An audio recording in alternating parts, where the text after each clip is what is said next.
அஜித் அப்படிங்கிற ஒரு அந்த மனிதருக்கு வந்து ஃபேன்ஸ் வந்து அவரே விரும்பாட்டினாலும் கூட அட்டை மாதிரி விட்டுறானுங்க, விரட்டுறானுங்க, துரத்துறானுங்க. நாங்களாம் இப்போ வந்துட்டோம், நேராக போனோம். என்னடா வேணும் போட அப்படின்ட்டு போங்கடா அந்த பக்கம் அப்படி. அஜித் நேரடியாக ரசிகர்கள் அவ்வளோ கோபமாக திட்டார். ஆனால் பசங்க வந்து ஒரு மாதிரி கோபமாக இருக்கிற தலான்னு சொல்லிட்டு அப்படியே சைலண்ட் ஆகிட்டாங்க. ஒரு ஃபேன் என்ன பண்ணிட்டாரு, தவறி கீழே விழுந்து ரயிலில் அடிபட்டு இறந்து போயிட்டார். ஸோ இதில் வந்து பயங்கர டென்ஷன் ஆகி அவர் வந்து ஷூட்டிங்கே கேன்சல் பண்ணிவிட்டு நேராக அப்செட் ஆகி நேராக வந்து நைட்டாக ரசிகர் மன்றத்தை இதோட கலைச்சிருன்னு சொல்லி எழுதி பப்ளிஷ் பண்ணிட்டார். அஜித் பேரை அறிவிக்கப்பட்ட உடனே ஒரு 10 நிமிஷம் ஒரே நான் ஸ்டாப்பாக கிளாப்ஸு, ஒரே சத்தம். அப்பா இவர் ஏறி மேடையில் போய் நின்றுட்டாரு, அமைதியாக நிற்கிறாரு. ஏன்னா சிஎம் உட்காந்துருக்காங்க. அவருக்கு தர்ம சங்கடம், என்னடா இந்த அம்மா வந்து கோவிச்சுட்டாங்கன்னா என்ன பண்ணுறது, இப்படி பண்ணுறாங்க இந்த பசங்க. வந்து நல்ல படம், ஒரு நல்ல ஆக்ஷன் படம். பாட்டெல்லாம் சும்மா பொறி பறக்கும், பட்டிக்காதுடா யாரும் வந்து உரசுற வரையில அப்படின்ற பாட்டெல்லாம் ஒரு ஹீரோவுக்கு இந்த பாட்டே அமையாது. அந்த மாதிரி ஒரு பாட்டு. மெட்ராஸ் மூவி நேயர்களுக்கு வணக்கம். நான் உங்கள் ஜெர்னலிஸ்ட் உதய். என்னுடைய மூத்த பத்திரிகையாளர் தேனி அண்ணன் இருக்கிறாரு. அண்ணா வணக்கம். வணக்கம் தம்பி. வணக்கம் தம்பி. இன்னைக்கு எந்த விஷயத்தை பற்றி பேசுகிறோன்னா, நானே ஓப்பன் பண்ணிடுற விஷயத்த, அதாவது ரீரிலீஸ்ன்றது கடந்த வீடியோவில் நம்மளே பேசணும். இது ஒரு ஆரோக்கியகரமான விஷயமே கிடையாது, தேவையில்லாமல் நடக்குதுன்னா. இப்போ இந்த ரீரிலீஸ் விஷயம் இன்னொரு பஞ்சாயத்துக்கு போய் கொண்டு வந்து வச்சிருக்கு. விஜய் நடித்த கில்லி படம் ரிலீஸ் ஆச்சு, ரொம்ப சூப்பராக ஓடுது, பிளாக் பஸ்டர். கலெக்ஷனில் கூட மறுபடியும் வந்து அது ஒரு ரெக்கார்ட்ஸ் பிரேக் பண்ணிகிட்டு இருக்கு, எல்லாமே ஃபைன். பட் அதே மாதிரி அஜித் பிறந்த நாளுக்காக தீனா படத்தை ரீரிலீஸ் பண்ணுறாங்க. அந்த தியேட்டரில் பார்த்தீங்கன்னா கில்லி ஃப்ளெக்ஸை வந்து ஒருத்தர் கிழிக்கிறாரு. இது அந்த ஆரோக்கியம் இல்லைன்னு ஏற்கனவே சொல்லிட்டோம் நம்ம. இல்லை என்னென்னா, அதாவது முதல்ல அஜித் அப்படிங்கிற ஒரு அந்த மனிதருக்கு வந்து ஃபேன்ஸ் வந்து அவரே விரும்பாட்டினாலும் கூட அட்டை மாதிரி விட்டுறானுங்க, விரட்டுறானுங்க, துரத்துறானுங்க. நான் ஏன் ஒருமையில் ஏன் சொல்கிறேன்னா, அன்பின் காரணமாக தான் சொல்கிறது. நம்ம பசங்க, நம்ம ஆட்கள், நம்ம ரசிகர்கள், சினிமாவை அந்த பக்கம் இருக்கு. பட் யாரோ ஒருத்தரால இல்லை அதுதான் ஏன் வந்து அவர் வந்து ஃபேன்ஸை வந்து கலைச்சார் அப்படின்னா, ஒரு முறை நான் வந்து ஒரு எனக்கு நேரடியாக அஜித்தோடு நடந்த ஒரு சின்ன சம்பவம் சொல்கிறேன். நான் வந்து ஒரு பத்திரிக்கையில் வேலை பார்த்துட்டு இருக்கும்போது என்னுடைய சீனியர் வந்து ஒருத்தர் வந்து தவறிட்டார், இறந்து போயிட்டார். அவர் நல்ல அஜித்தோட நெருங்கிய நண்பர். அவருக்கு வந்து அந்த நேரத்தில் வந்து நாங்கள் எல்லாம் அலுவலகத்துலேருந்து போயிருக்கோம். அவர் வந்து கோடம்பாக்கத்தில் தான் ஒரு இடத்துல இருந்தாங்க. அப்போது அவருடைய உடல் வருது, ஒரு காரு, அந்த காரு வருது, அது பின்னாடியே கார் வருது. அந்த உடல் வந்த வேன் முன்னாடி நிற்கும், கார்லேருந்து அஜித் இறங்கி வர்றாரு. யாருமே எதிர்பார்க்கவே இல்லை, எதிர்பார்க்கல. இவர் வந்து வந்துட்டாருன்னு தெரிஞ்சோன்னே அந்த பக்கத்தில் வந்து ஒரு ஒரு குப்பம் குடிசை பகுதியில் அதிகமாக இருக்கிற இடம், அங்கேருந்து ஒரே சத்தம், ஒரே ரசிகர்கள். ஆனால் நடக்கிறது துக்க வீடு. இவர் ரொம்ப வருத்தப்பட்டார். என்ன பண்ணார் தெரியுமா, அவர் என்ன பண்ணிட்டார், நாங்கள்லாம் போய் அமைதியாக இருங்கப்பான்னு சொல்கிறோம், யாருமே கேட்கல. நீங்கள் எல்லாம் இங்கிட்டு வாங்க அப்படின்ட்டு, இங்கே வாங்க அப்படின்ட்டு. நாங்களாம் இப்போ வந்துட்டோம், நேராக போனோம். என்னடா வேணும் போட அப்படின்ட்டு போங்கடா அந்த பக்கம் அப்படி. அஜித் நேரடியாக ரசிகர்கள் அவ்வளோ கோபமாக திட்டார். ஆனால் பசங்க வந்து ஒரு மாதிரி கோபமாக இருக்கிற தலான்னு சொல்லிட்டு அப்படியே சைலண்ட் ஆகிட்டாங்க. இப்போ அமைதியாக நியாயம் இருக்குல்ல. அப்புறம் வந்து அஜித் வந்து என்ன பண்ணார், அந்த உடல் உள்ள பெட்டியை வந்து தூக்குறாரு. அவர் அந்த பக்கம், நான் இந்த சைடு. அவர் தோளில் தூக்கிட்டு மாடிக்கு போகிறோம். நேராக கூப்பிட்டு வந்து அங்கே வச்சு அவர் ரொம்ப நேரம் அங்கேயே இருந்தார். இப்படியான சம்பவம் இருக்குது. இதுக்கு முன்னாடி ஒரு முறை என்னன்னது, பெரம்பூரில் வந்து ஒரு ஷூட்டிங், அஜித்தோட ஷூட்டிங் நடக்குது. அந்த ஷூட்டிங்கில் வந்து அந்த பெரம்பூர் பின்னி மில்ஸோடைய காம்பவுண்டு சுவரை தாண்டும் பொழுது அதுக்கு பக்கத்தில் வந்து ஒரு ரயில்வே ட்ராக்கு, அங்கேருந்து ட்ரெயின் போகுது. இவர் ஷூட் நடந்துட்டு இருக்கும்போது அந்த காம்பவுண்டு சுவர் மேலே ஆள் ஏறி நிற்கிறான் ரசிகர்கள். அப்போது இவர் வந்து சொல்கிறாரு, இப்போ இறங்கி போங்க அப்படிங்கிற. ஆனால் கேட்கவே இல்லை. அப்புறம் என்ன பண்ணிட்டா, ஒரு ஃபேன் என்ன பண்ணிட்டாரு, தவறி கீழே விழுந்து ரயிலில் அடிபட்டு இறந்து போயிட்டார். ஸோ இதில் வந்து பயங்கர டென்ஷன் ஆகி அவர் வந்து ஷூட்டிங்கே கேன்சல் பண்ணிவிட்டு நேராக அப்செட் ஆகி நேராக வந்து நைட்டாக ரசிகர் மன்றத்தை இதோட கலைச்சிருன்னு சொல்லி எழுதி பப்ளிஷ் பண்ணிட்டார், எல்லாத்துக்கும் கொடுத்துட்டு. அந்த இன்சிடெண்ட் தான் இந்த ரசிகர் மன்றத்தையே கலைக்கிறதுக்கு காரணம். ஆனாலும் அதுக்கு பிறகு வந்து தொடர்ந்து வந்து ரசிகர்கள் கொஞ்ச நாள் அமைதியாக இருந்தாங்க, 1 வருஷம் அமைதியாக இருந்தாங்க, வேறு எந்த ஆக்டிவிட்டீஸும் பண்ணாமல் அமைதியாக அவங்கவுங்க வேலையில் பார்த்துருந்தாங்க. அதுக்கு திரும்ப மறுபடியும் ஒரு பெரிய கேங் அப் வந்துருச்சு. அதில் வந்து ஃபேன்ஸ் அதிகமானாங்க. படங்கள் வந்து அவரை நல்ல படங்கள் என்ன பண்ணாலும் சுமாரான படங்கள் கூட ஓடி போயிடுது. சாதாரண கதையாக இருக்கும், அவர் நடிச்சிருந்தால் பெரிய ஃபேன்ஸ் வந்து அது வந்து உற்சாகமாக இருக்காங்கன்னு வச்சுக்கோங்க. இப்படியாக அஜித்துக்கு வந்து ஒரு டைஹார்ட் ஃபேன்ஸ் வந்து அதிகமாகிக்கிட்டே இருக்காங்க. ஒரு முறை ஜெயலலிதா கலந்துக்கிட்டு இருக்கக்கூடிய ஒரு நிகழ்ச்சியில் வந்து நான் நேரடியாக அந்த நிகழ்ச்சிக்கு போயிருந்தேன், அங்கே பார்க்குறேன். அவர் வந்து அங்கே வந்து விஜய் வந்திருக்கார், ரஜினி வந்திருக்கார், கமல் வந்திருக்கார், அஜித் வந்திருக்கார், எல்லாம் வந்திருக்காங்க. ஆனால் வந்து அஜித்தோடைய பெயர் அறிவிக்கப்பட்ட உடனே ஜெயலலிதா வந்து முதலமைச்சர், அஜித் பெயர் அறிவிக்கப்பட்ட உடனே ஒரு 10 நிமிஷம் ஒரே நான் ஸ்டாப்பாக கிளாப்ஸு, ஒரே சத்தம். அப்பா பாப்பா இவர் ஏறி மேடையில் போய் நின்றுட்டாரு, அமைதியாக நிற்கிறாரு. ஏன்னா சிஎம் உட்காந்துருக்காங்க. அவருக்கு தர்ம சங்கடம், என்னடா இந்த அம்மா வந்து கோவிச்சிட்டாங்கன்னா என்ன பண்ணுறது, இப்படி பண்ணுறானுங்க இந்த பசங்கன்னு சொல்லிட்டு அமைதியாக இருங்க அமைதியாக அவர் சொல்ல அவன் கத்துறான். இப்போ ஏன் குறிப்பாக கவனிக்கணும், இந்த கைத்தட்டுற ஃபேன்ஸில் விஜய் ஃபேன்ஸும் இருக்கான். மாட்டி கொடுக்கல எப்படி என்ன விஜய் ஃபேன்ஸும் சேர்ந்து ஒரே கைத்தட்டு. அப்புறம் வந்து ரொம்ப ரெக்வஸ்ட் பணிவாக கேட்டார். ஆனால் ரொம்ப ஆச்சரியமான விஷயம் என்னென்னா, ஜெயலலிதா அவர்கள் வந்து இதை ரசித்தாங்க.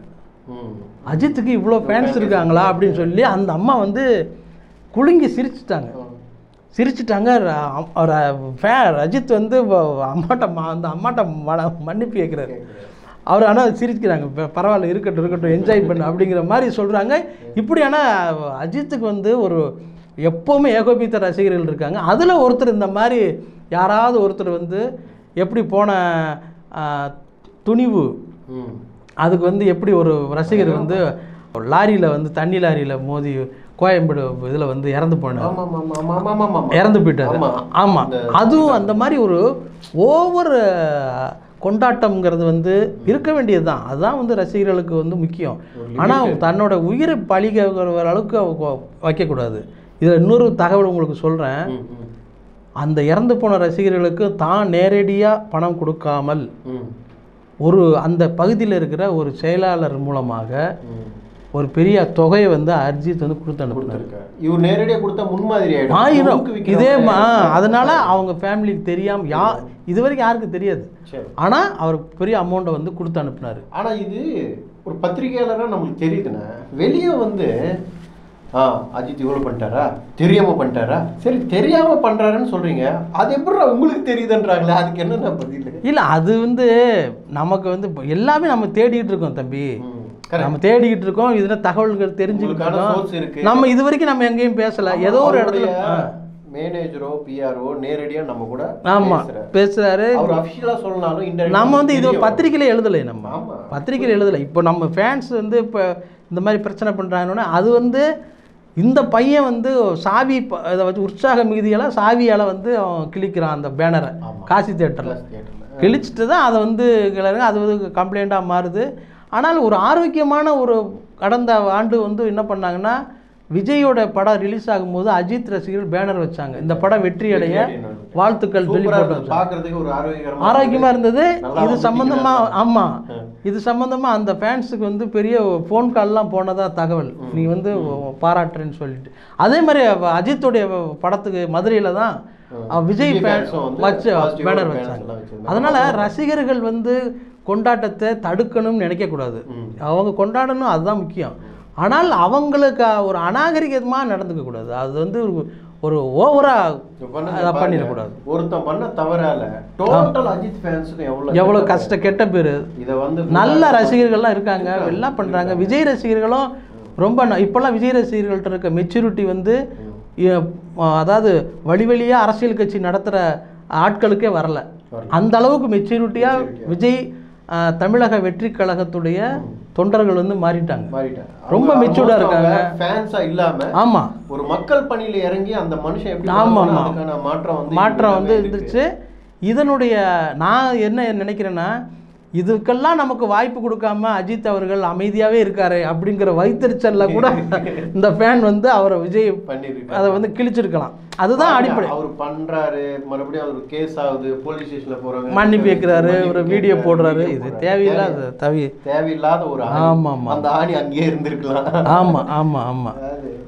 அது இப்படியாக வந்து ரசிகர்கள் வந்து ஒரு விஜய் அஜித் ரசிகர்கள் வந்து எப்போதுமே அவரை கைவிடாதவர்களாக இருக்காங்க. அதே மாதிரி அஜித்தும் வந்து அவரை கண்டுக்காதவர்களாக இல்லை. அவர் வந்து வெள்ளம் வாட்ச் பண்ணிட்டு இருக்காரு, யார் யார் என்ன பண்ணுறாங்கன்னு. அடுத்து அவர் முகத்திலே முடிக்க முடியாது. அவர் எங்கேயுமே அந்த ஃபேன் தவறாக அநாகரிகம் நடந்துக்கிட்ட அந்த ரசிகரை வந்து அடுத்து வாழ்நாள் முழுக்க அவரை சந்திக்க முடியாது. அதெல்லாம் ஓகேண்ணா. இந்த ரசிகர்களோட கொண்டாட்டம்ன்ற விஷயத்துக்கு வருவோம். அங்கே வந்து பேனர் கட்டுறாங்க, கூச்சல் போடுறாங்க, கத்துறாங்க, எல்லாம் ஓகே. இந்த பால் ஊத்துறது, தேங்காய் உடைக்கிறது, கற்பூரத்தை எடுத்து சுற்றுறது, இதெல்லாம் தேவையா? இது தேவையில்லை. அது இப்போ வந்து இப்போ 2K கிட்ஸ் வந்துட்டாங்க, அவங்கெல்லாம் இதை கொண்டாடுறது விரும்பலை. ஓகே, நீங்கள் வந்து அதை மாறி இருக்காங்க, ஓரளவுக்கு மாறி இருக்காங்க. ரொம்ப ரொம்ப இதுவாக இருக்கிற ஆட்கள், ரொம்ப ஆர்வக்கோளராக இருக்க ஒரு சில பேர் வந்து இதை வந்து செய்கிறாங்க. அதை வந்து மெச்சூரிட்டியை இனிமேல் மாற்றிக்கணும். அவங்க மாற்றிக்கிட்டா தான். இப்போ ரஜினி சார் வெளியில் போனாருன்னா, என்னையா உன் ஃபேன்ஸ் பூரா உனக்கு பால் ஊற்றிட்டு இருக்காங்க, இதை வந்து கண்டிக்க மாட்டீங்க கேட்பாங்கல்ல. அப்போ யாருக்கு வந்து அதாவது பிள்ளைங்க செய்கிற தவறெல்லாம் பெத்தவனை போய் சேரும். அப்போ ரசிகர்கள் செய்கிற தவறெல்லாம் தலைவனை போய் சேரும். அது மாதிரி இப்போ ரசிகர்கள் அதை உணரணும். நம்ம செய்கிற சின்ன விஷயம் கூட தன்னோட நடிகர்களுக்கு, தன்னோட கதாநாயகர்களுக்கு பெரிய கெட்ட பேர் ஏற்படுத்தி தரும் அப்படிங்கிற விஷயத்தை வந்து அஜித் ரசிகர்களோ விஜய் ரசிகர்களோ உணர்ந்துக்கிட்டு கவனமாக நடந்துக்கணும், கண்ணியமாக நடந்துக்கணும். ஆமாம். இப்போ கில்லி மாதிரி தீனா பிளாக் பஸ்டர் ஹிட் ஆகுமா? ஆமாம். இல்லை, அது என்னென்னா கில்லிக்கு வந்து ஒரு பெரிய முக்கியமான விஜய் மட்டுமே காரணம் கிடையாது, முக்கியமான வில்லன் காரணம். அது பிரகாஷ்ராஜ் வந்து பிரகாஷ்ராஜோட ஆக்டிங் வந்து அது வந்து வேற மாதிரி இருக்கும். அதோட மதுரைக்காரங்கிற அந்த இதை வந்து ரத்தத்திலே காமிச்சிருப்பாங்க. அதுதான் வந்து அந்த எப்பவுமே ரஜினி சாருக்கு பொறுத்தளவுக்கு நாம மாறி அதுதான் ரஜினி சார் வந்து எப்போவுமே தன்னுடைய ஆஃபண்ட் கேரக்டர் வந்து எவ்வளவு ஸ்ட்ராங்காக இருக்கணும் அப்படிங்கிறத அவர் சொல்லுவார். அதுதான் வந்து ஒரு படத்தை வந்து பயங்கரமாக கொண்டு போகும் ரசிகர்கிட்ட. அது மாதிரி இந்த படத்தில் வந்து ஒரு பெரிய வில்லன் வந்து இல்லை. அதை நீங்கள் அதை புரிஞ்சுக்கணும். அதுதான் வந்து அந்த. ஆனால் தீனா வந்து நல்ல படம், ஒரு நல்ல ஆக்ஷன் படம். பாட்டெல்லாம் சும்மா பொறி பறக்கும், பத்தி குச்சி பத்திக்கு அதோட யார் வந்து உரசுற வரையில் அப்படிங்கிற பாட்டெல்லாம் ஒரு ஹீரோவுக்கு இப்படி பாட்டே அமையாது. அந்த மாதிரி ஒரு பாட்டு ரொம்ப சிரிக்க வைக்கும். ஸ்க்ரீன்லேயும் நல்லா வத்தி குச்சி போது எரிஞ்சு பார்த்து. அதாவது என்னன்னா, அந்த விஜய் படத்துக்கு தீ பிடிச்சிச்சுல, அது மாதிரி இதுக்கும் தீ பிடிக்கணும்னு பிளான் பண்ணி உண்மையாக பண்ணியிருக்காங்க. பட்டாசு கொளுத்தி ரொம்ப அதான் பண்ணியிருக்காங்க. ஆமாம். இதெல்லாம் வந்து என்னென்னா, ஒரு புது படம் வந்து இந்த அளவுக்கு கொண்டாடி இருந்தாங்கன்னா மகிழ்ச்சி அடையலாம். கரெக்ட் இல்லையா? இது ஏற்கனவே வந்த படத்துக்கு ஏன் வந்துன்னா இன்னும் படம் வரமாட்டேங்குதே, ஒரு நல்ல படம் வரமாட்டேங்கிறது கோவத்தில் கூட அவன் செய்வான். அப்புறம் இவங்க பண்ணதுனால இவங்க பண்ற மாதிரி தான் தோணுது. அப்படிதான் தோணுது. அப்படிதான் நம்ம எடுத்துக்க முடியுது. அப்படிதான் நினைக்க வேண்டியிருக்கு. அதனால ஃபேன்ஸ் வந்து தன்னோட ரசிகர் தலைவர்களுக்கு வந்து கெட்ட பேர் ஏற்படுத்தாத அளவுக்கு நடந்துக்கணும். உங்களுக்கு கரெக்டாக இந்த விஷயம் தெரிஞ்சிருக்கணும்ல. இந்த படம் ஆக்சுவலி தீனா ஃபர்ஸ்ட் பிரசாந்த் பண்றதா தான் இருந்தது. ஆமாமா. பிரசாந்த் அவர்தான் பெரிய டாப் ஸ்டார். பிரசாந்துக்கு போய் ரிட்டர்ன் ஆன கதையெல்லாம் பெரிய ஹிட் அடிச்சிருக்கு. உண்மையிலேயே சூப்பரான. ஆமாம். நீங்கள் இன்னைக்கு வந்து ஆனால் இதுதான் விதிக்கப்பட்டதுன்னு இருக்கும்ல. தலைன்னு வந்து பிரசாந்தை சொன்னால் ஏற்றுக்குவீங்களா? ஆனால் இந்த படத்தில் தான் அவருக்கு தலைங்கிறது வந்திருக்கும். தீனாவில் தான் தலைங்கிறத நடிச்சு மகாநதி சங்கர் தான் வந்து தலைன்னு கூப்பிடுவார். அதான் பட்டப்பேரை மாறிடுச்சு. அதுதான் வந்து நீங்கள் வந்து பிரசாந்த் கிட்ட அதை நம்ம எதிர்பார்க்க முடியாது. அதனால வந்து இவருக்கு இதுதான் கிடைக்கும் அப்படின்னு. பிரசாந்த் எப்போதைக்கும் டாப் ஸ்டார் தானே. அவரு பிரசாந்துக்கு வந்து பெரிய அன்பு உள்ள ரசிகர்களாக இருக்காங்க. அதை வந்து மறுக்கும். ஏன்னா அவர் பெரிய ஒரு சீனியரு, ரொம்ப காலமாக சினிமாவில் இருக்கிறவர். அவருக்கு அவருடைய கதைகள் தேர்வுலையும் அவருடைய நடிக்கிறதுல அவருக்கு காட்டுற தேக்கமும் தான் அவர் காரணம். ஒரு உற்சாகமாக வர்ற கதையெல்லாம் வந்து கேட்டு எவ்வளோ பணமாக நான் நடித்து தரேன்னு சொல்லாமல் இவர் வந்து பணம் இவ்வளோ கொடுத்தீங்கன்னா தான் நடிப்பேன்னு சொல்லிட்டு உட்காந்து. ஆமாம், அதெல்லாம் வந்து அது மறக்கவே முடியாது. தியாகராஜன் சாரும் இன்வால்வ் ஆகிருப்பார்ல. ஆமாம். அப்படின்னா அது எல்லாமே அவர் தியாகராஜன் சார் வந்து நமக்கு நல்ல நண்பர் தான், என்ன இப்படி பேசுறீன்னு கூட கேட்பார். ஆனால் என்னுடைய மன ஆறுதல் வந்து அது எனக்கு அப்படி இருக்க தான் செய்யும். என்னென்னா ஒரு ரசிகர் பிரசாந்த் ரசிகருக்கு அந்த கோபம் இருக்கும்ல, ஏன் வந்து அதிகமாக படம் பண்ண மாட்டேங்கிறாருங்கிற கோபம் இருக்குல்ல, அப்போ எனக்கும் அது இருக்குது. அவர் வந்து சம்பளத்துக்காக தான் இவ்வளோ நாளாக வந்து சரியான படங்களை ஒத்துக்க மாட்டேங்கிறாரா அப்படிங்கிற கேள்வி எனக்கு கோபம் எனக்கு இருக்கத்தான் செய்யும். ஆனால் இப்போ டாப் ஸ்டாரை வேற லெவலில் பார்த்துருக்கணும். ஆமாம், அவருக்கு வந்து அந்தகன் படம் வந்து பெரிய பிரேக் கொடுக்கும் அவருக்கு. ஷூர் அந்த படம் வந்து ரொம்ப ரொம்ப அவருக்கு வந்து பெரிய வாழ்க்கையை புரட்டி போட்ட மாதிரி மாறும். அப்படியான கதை வந்து ரோட்லேயும் விஜய் அவர்களுக்கு செம்ம டஃப் கொடுத்து கூட டான்ஸ் பண்ணியிருக்காரு. ஆமாம், அவரோட சீனியர் எவ்வளோ பாருங்க. அதாவது விஜய் வந்து டான்ஸில் வந்து நீங்கள் நல்லா தெரிஞ்சுக்கணும், பிரபு வந்து எவ்வளோ வெயிட் உடம்பாக இருந்தாலும் டான்ஸ் பண்ணுறதுல பெரிய ஆள், கெட்டிக்கார். அது மாஸ்டர்ஸ்லாம் மிரளுவாங்க. அந்த அளவுக்கு பிரபு வந்து சாமர்த்தியம், பெரிய டான்ஸர். பிரபு வந்து ஆக்டர் கிடையாது, பெரிய டான்ஸர். சந்தீப்னு ஒரு படத்தில் நான் வாங்கி வந்தேடி 4 முளை பூவு அப்படிங்கிற பாட்டு இருக்கும். போன வீடியோவில் நீங்கள் பாடின பாட்டுக்கு எல்லாமே கமெண்ட்ஸ் அற்புதமாக பாடிட்டு இருக்காரு.